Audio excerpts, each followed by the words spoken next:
Ahora sí, entonces nos encontramos con Hacen. ¿Cómo estás? ¿Cómo les va, Gonza, Laura? ¿Cómo andan?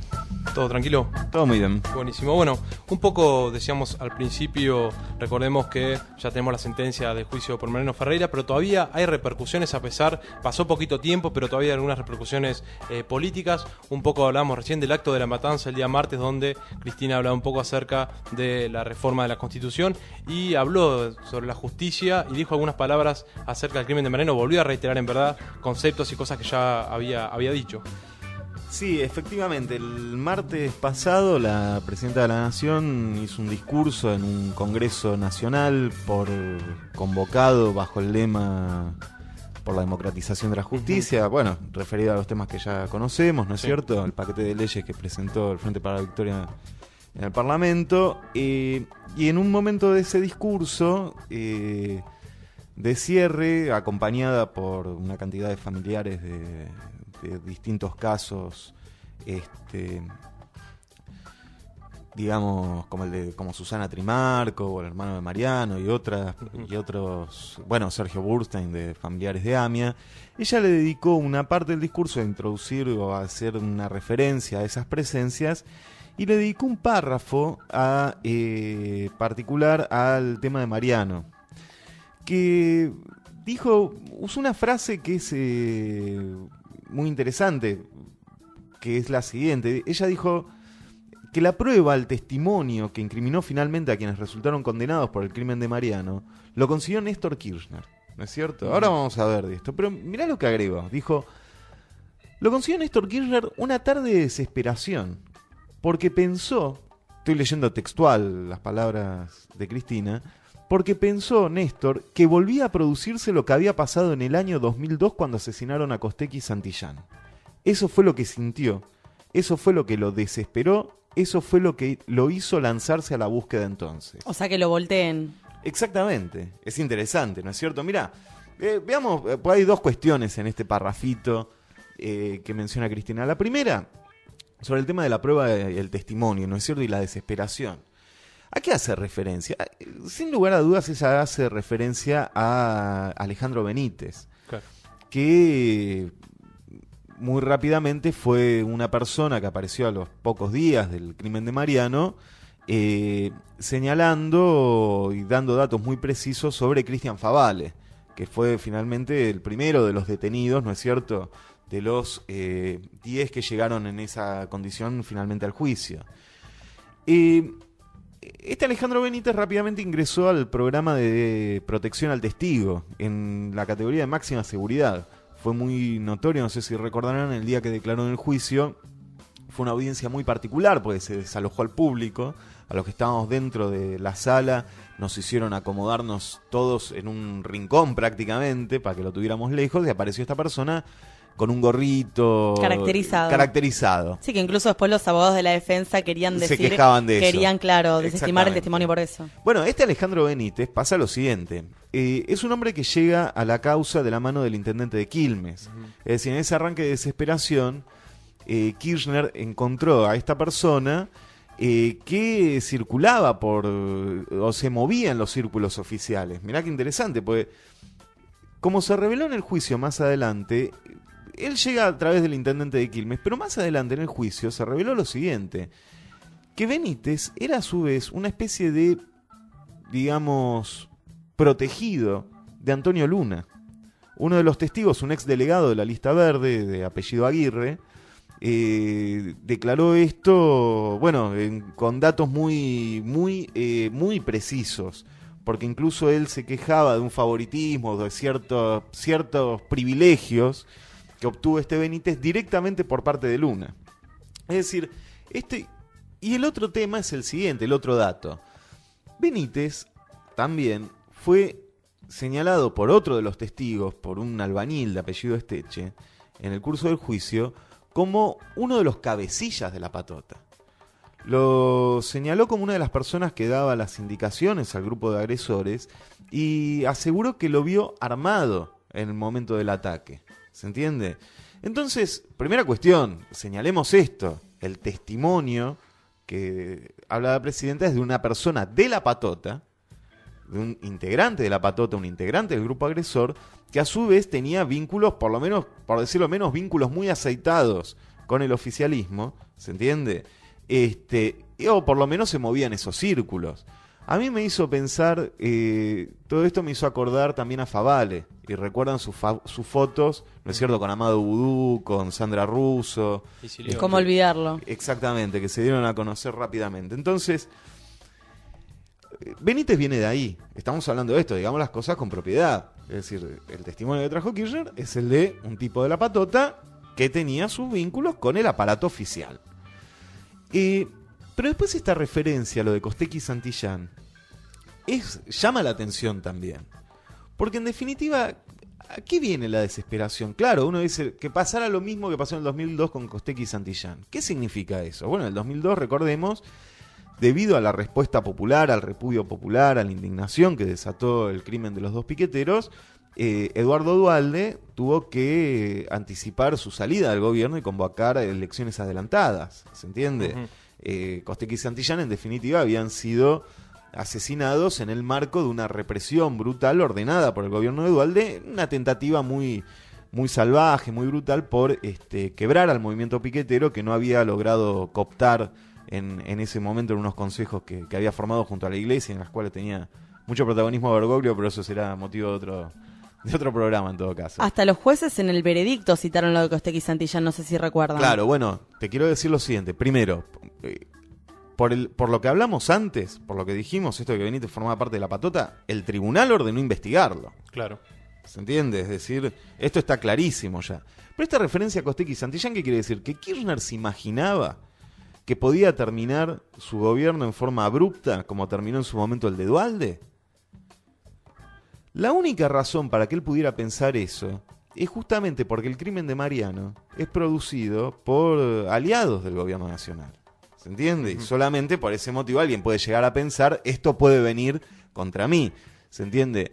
Bueno, y cuando ella habla de desesperación, también me hacía pensar en lo siguiente, en el hecho de que probablemente la crisis política que desató el crimen de Mariano, como lo señaló en su momento el Partido Obrero, haya tenido un impacto, ¿no es cierto?, en la deteriorada salud de Néstor Kirchner, porque finalmente murió, ¿no es cierto?, una semana más tarde, Exacto. una semana después del crimen de Mariano. Y bueno, son esta conjunción de cosas, pero bueno, queríamos hacer esta referencia porque es la primera vez, creo, que la presidenta se refiere ya un poquito más extensamente. Una vez hizo una referencia al inicio del juicio, ¿no es cierto?, y aquí colocó algunos temas más, un par de reflexiones políticas sobre esta cuestión. El discurso que ella dio, ya más en general, sobre lo que tiene que ver con la cuestión de derechos humanos, deja bastante tela para cortar, porque ella habla en un momento de los entramados que se forman entre la delincuencia, fuerzas de seguridad, etcétera, etcétera, y hablando de entramados, justamente lo que trabajó el gobierno fue la protección de todo el entramado de intereses que estuvo detrás del crimen de Mariano, ¿no es cierto? Y además, la otra cuestión que llama la atención es que hace referencia a un montón de casos impunes, no el de Mariano. El de Mariano no está impune justamente porque hubo una movilización, ¿no es cierto?, muy sólida, muy vibrante para que los asesinos pagaran por su crimen. Pero hace referencia a un montón de crímenes impunes que ella dice, bueno, no es casual que hayan ocurrido en la década del 90 o en el año 2000, 2001. Pasó por alto, sencillamente, los más de 20 muertos que hubo en protestas sociales y en distintas manifestaciones, nada más que del 2010 a esta parte. Ni hablemos ya de los casos de gatillo fácil, que en la década ganada de los Kirchner suman por lo menos 2.200. ¿Se entiende? Entonces, bueno, efectivamente el tema de Mariano va a seguir dando que hablar. Vamos a seguir hablando de este tema sin lugar a dudas, además porque, como ya dijimos en otros programas, siguen abiertos juicios, causas, etcétera, que van a seguir colocando este problema en los temas políticos, en la agenda diaria. Sobre esto, mañana, una cosa que queremos comentar, a las 10 de la mañana el sindicato docente ADEMIS se moviliza al Ministerio de Educación de la capital para reclamar la exoneración de Hugo Lompisano, del comisario Hugo Lompisano del sistema educativo. Hugo Lompisano, recordemos, comisario, jefe de la Dirección General de Operaciones, condenado por incumplimiento de deberes en el juicio que juzgó el crimen de Mariano, continúa revistiendo como parte de la Federal y continúa ocupando un cargo docente en el Instituto Superior de Educación Física número 1 Romero Brest. Lo que están reclamando los trabajadores docentes porteños es justamente que Lompisano sea exonerado del sistema educativo. Acá cabría agregar lo siguiente, también podríamos pedir, ¿no es cierto?, que sea exonerado finalmente la policía. Claro. Porque sigue formando parte de la policía y sigue cobrando un sueldo como policía, ¿se entiende?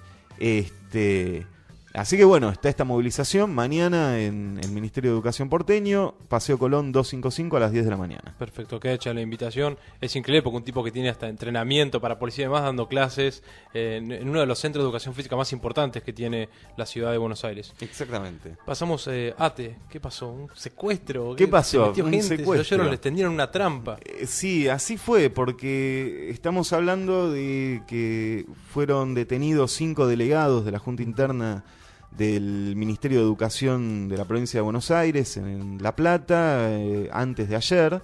Ellos salían de una reunión donde estaban reclamando ante funcionarios provinciales una indemnización, un subsidio en realidad para sus compañeros de trabajo afectados por las inundaciones del 2 de abril pasado. Y a la salida de la reunión fueron abordados por policías de civil que los detuvieron, en algunos casos en forma muy agresiva, muy violenta, con tomas de karate, insultos, piñas y cosas por el estilo, y fueron rápidamente trasladados a la DDI de número 1 de La Plata, donde fueron indagados por el juez Melazo por una acusación por coacción agravada. ¿Por qué? Porque se trata de una causa que tiene 6 meses, por una lucha de hace 6 meses, una huelga muy importante que duró 11 días, que protagonizaron contra la efectivización de 150 despidos y un recorte de haberes que intentaba imponer el gobernador Scioli. Ellos fueron a la huelga y terminaron ocupando las dependencias del Ministerio de Educación por 11 días.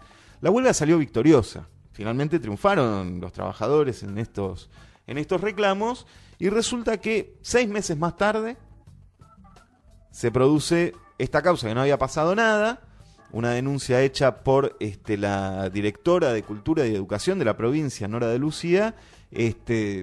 No pasaba nada con esa denuncia, de repente, plop, se produce este arresto. Claro, digo, esa es la clave, el tiempo que pasó y por qué justo en este momento en particular. Claro, y además suena parecido a lo que ocurrió hace un tiempo con el Garraham, ¿no es cierto? Y con otros casos que son una especie de revancha que se toman los gobiernos contra los sectores sobre todo, bueno, en este caso los trabajadores estatales, que ocupan un lugar, digamos, de liderazgo entre los agrupamientos más combativos del gremio.